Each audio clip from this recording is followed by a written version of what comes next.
منطقه جزاء. دقيقه 65 دقيقه 75 وادي صلاح يا حبيبي يا حبيبي سجل سجل يا حبيبي سجل سجل يا صلاح سجل. ادي امامنا هنا تكافئ الكره من يعطيها ويسجل محمد صلاح في هذه اللقطه. 51 مباراه في سيريا يسجل 21 هدف. الموسم الماضي سجل 14 في الموسم الماضي، سجل 6 مع فيورنتينا ويسجل الهدف الرابع.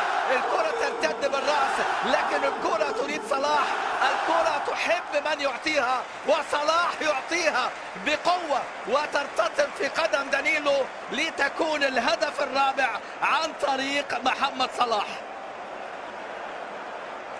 التوفيق لا يأتي إلا مكافأة للمجتهد، وصلاح كان مجتهدا في هذه المباراة، كان من نجوم اللقاء وتوج جهوده بالهدف اللي سجله في الدقيقة 84.